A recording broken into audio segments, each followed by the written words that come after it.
I've had a bit of a light bulb moment this week. Well, more correctly, something that has been reinforced to me, and that is fueling on long runs. Hi guys, I'm Woody, and thanks for checking out this next video in the Sydney Marathon series. I'm going back a couple of videos now, but if you have been following along with the Sydney Marathon series, you would have seen in one of those videos a couple of weeks ago now that I bonked really hard on one of my long runs. I think it was the 29-kilometre long run, and at the time I blamed running a little bit quicker at Parkrun the day before. My legs are cooked, and I've paid the price for turning up the gas for a couple of K at Parkrun yesterday. But in hindsight and thinking about it a little bit more, the problem was I just haven't been fueling my long runs. And with so much experience running marathons, you'd think that I would know better. But to be perfectly honest, fueling hasn't been something that I've placed a lot of emphasis on so far in this training block. That is, until now. And the reason I haven't placed such a great emphasis on it is because I am using a run-walk strategy to prepare for Sydney, and my way of thinking was that I just haven't needed it. Don't get me wrong, because I do know that fueling on race day at the Sydney Marathon is going to be really important for me, because I'm going to be out there for 4 hours, probably longer than 4 hours, but I have thought up until now that I could get away with just using water, just stopping at bubblers along the way during my long runs. And part of the reason for that is that I'm just not pushing as hard in this training block. And on race day, I won't be pushing as hard in the marathon. I'm not going for a sub 3 hour marathon. So I just thought that I could get away with not fueling my long runs, my longer training runs, for a little bit longer. But how wrong was I? I got caught out on that long run a few weeks ago, and it took me probably 3 or 4 days to really recover from that. And it got me thinking that there has to be more to these fade outs than running a few kilometers faster at Parkrun the previous day. Then it hit me like a ton of bricks. I'm on my feet, running, walking for almost 3 hours, trying to get by with just a few stops at bubblers to take on some water to keep my hydration levels up. And it wasn't enough, and I realized this. And I've taken steps this week to rectify the problem. And I think I've come up with a solution that's going to work well. There's nothing I'm going to share with you that is groundbreaking, but it's about making just a little tweak, being mindful to take on fueling when exercising, especially for long periods. I'm about to show you what I've been using in my longer runs this week for fueling.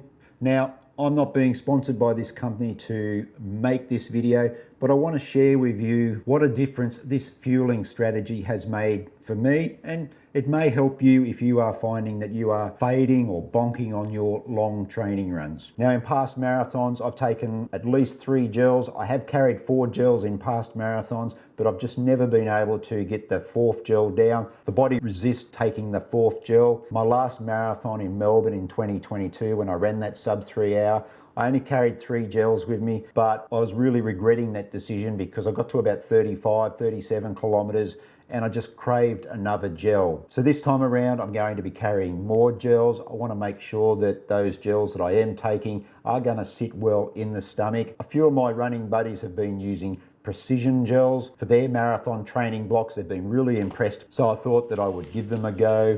So I bought some gels with 30 grams of carbs, some caffeinated gels with 30 grams of carbs and 100 milligrams of caffeine, and some electrolyte tablets. There's no secret formula to how I've been using the fueling. I just decided that I would drink 250 mils of the electrolyte and take one of the caffeinated gels before the longer sessions. For the Thursday session, I smashed a normal gel about halfway through, while on the Sunday longer 30-kilometre run this week, I had 2 of the regular gels, one at about 9 kilometres and the other one at 21k. And then when I finished both of those longer runs this week, I drank another 250 mils of the electrolyte. I was blown away by just how much better I felt during the run, after the run, and the recovery was a lot smoother. So I'll just break down the sessions that I did using the gels, those 2 longer sessions that I had this week, and just compare them to the previous week. If I start at the Thursday session, this week I did 2 by 5 kilometers with a 2 kilometer effort at the end of that, 400 meter walk recovery between each.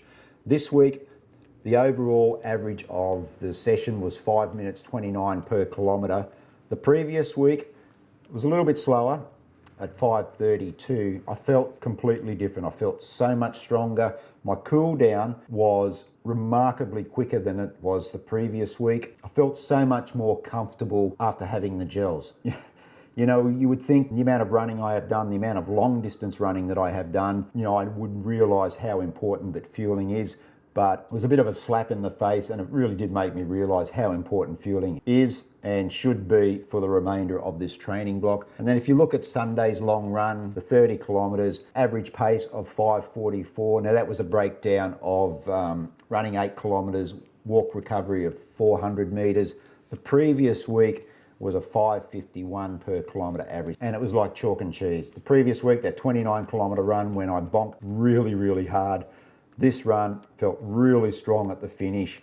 I think I even picked the pace up towards the end of that 30 kilometre run. It was a real surprise to me how much better I felt from one week to the next. One week I'm bonking hard, the next week taking on fueling, taking on some electrolytes, and it just made the world of difference. And I'm really confident now that these gels, they're going to work well for me in the Sydney Marathon when I'm going to be running around 4 hours, maybe a bit slower. So yeah, so I just need to keep on top of the fueling, keep smashing the gels, keep the electrolytes up, especially for those 2 longer runs that I am doing on the Thursdays, those interval type longer sessions, and then the Sunday long run as well. So yeah, guys, like I said, this isn't a sponsored video or anything like that, but I have found that the precisions sit really nicely with my stomach. Don't leave a sickly taste in your mouth. So yeah, I'm going to continue that now for the next, what have we got? 9 weeks, 7 weeks, 7 weeks to 7 weeks. Wow, where's the time going? 7 weeks until the Sydney Marathon. Going to lock that in. Going to try and get some more gels into me on these long run days as well, so that I'm well fueled for them and well fueled when it comes to running the Sydney Marathon. All right, guys, that's it. Probably only a shorter video, this one, but I just wanted to share with you what a difference fueling does make, and that if you haven't been fueling your longer runs, it might be time for you to have a look at some fueling options, because it's made a hell of a difference to my running one week to the next. All right, guys, that's it for this video. Another one in the Sydney Marathon series. We're getting closer and closer to race day. 49 days when this video drops on the channel. Take care. Thanks for watching. Happy running, all those sort of things, and I'll catch you in the next one.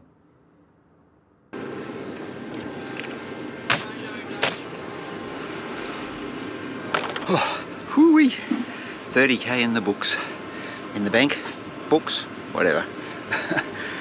A lot better than last week. Fueling certainly does make a difference.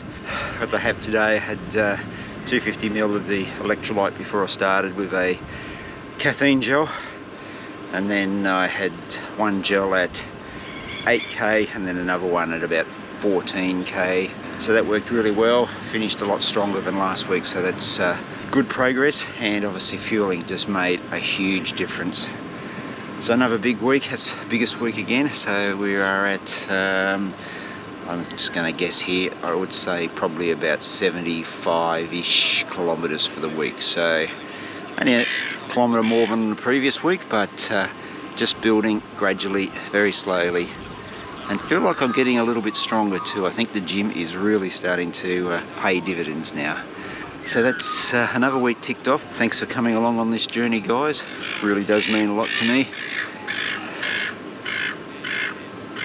Got a very noisy seagull here in the background, so we might make the emoji for this video seagull or some sort of bird, guys. Down in the comments, let me know you got to this point in the video.